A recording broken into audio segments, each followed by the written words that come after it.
Bonjour à tous, ici Julien Petit. Fan de voitures, bienvenue sur ma chaîne. Restez avec moi, on va aborder notre sujet du jour sans plus tarder. 19 septembre 2021, 11h30 du matin, EDT General Motors va enfin relancer le HD Suburban, mais uniquement pour un usage gouvernemental, puisque GM Défense vient de se voir attribuer un contrat de développement de 36,4 milliards de dollars par le département d'État américain. C'est sans doute une mauvaise nouvelle pour certains fans, car le grand public ne pourra pas se procurer le GM Défense HD Suburban pour ses déplacements quotidiens. Au lieu de transporter des familles entières, ces véhicules sont plus susceptibles de transporter des fonctionnaires très importants. D'une réunion très importante à l'autre. Le Suburban HD de dernière génération a rempli un rôle similaire avant la fin de son exploitation en 2018. Bien que nous ne sachions pas tout sur le nouveau Suburban HD, il semble suivre la même formule que le précédent. Seule la variante 2500 HD de ce camion était disponible à l'achat pour les civils, et même dans ce cas, seules les flottes pouvaient l'acheter pendant une courte période. Le poids lourd 3500 HD a été vendu exclusivement au service secret. Production limitée à 10 unités. Seuls 10 de ces suburbans à usage intensif seront construits au cours des 2 prochaines années, mais d'autres devraient être achetés plus tard, jusqu'à 200 par an au cours des 9 prochaines années.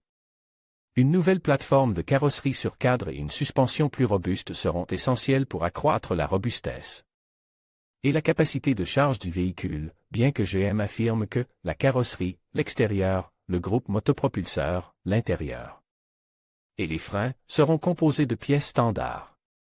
Utilisation par le gouvernement américain uniquement. Interrogé par GM Défense pour obtenir plus de détails sur le Suburban HD et savoir si le véhicule pourrait être vendu dans les concessions.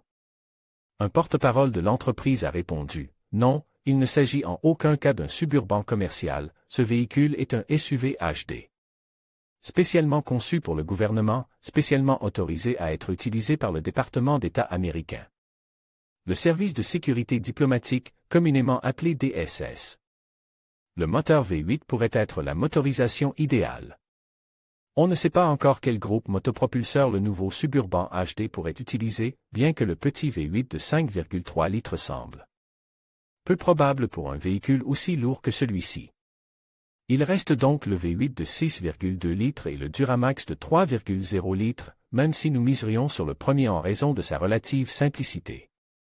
Tant au niveau de la construction que de l'entretien.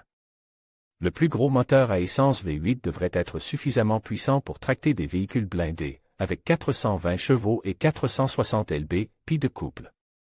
GM Défense a déjà frappé fort depuis l'ouverture de ses portes en 2017 en fournissant à l'armée américaine un véhicule militaire basé sur le Colorado ZR2, appelé ISV. Ce contrat représentait la somme juteuse de 214,3 milliards de dollars, il n'est donc pas étonnant que GM veuille continuer à remporter des contrats gouvernementaux pour stimuler son activité. Le constructeur automobile de Détroit doit livrer au moins 649 ISV, l'objectif de l'armée étant d'acquérir au total 2065 véhicules. Les premiers Suburban HD seront livrés au gouvernement au printemps 2023.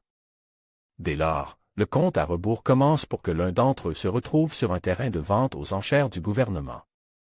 Ces véhicules n'ont pas été vendus au public à la sortie de l'usine, mais si vous êtes prêt à en prendre un qui a probablement été malmené par des fonctionnaires, alors peut-être, juste peut-être, que vous pourrez en avoir un dans votre garage. Vous pourriez être intéressé, le Chevrolet Suburban a reçu une étoile d'Hollywood. Le Chevrolet Suburban nommé meilleur SUV par l'Hispanic Motor Press Association.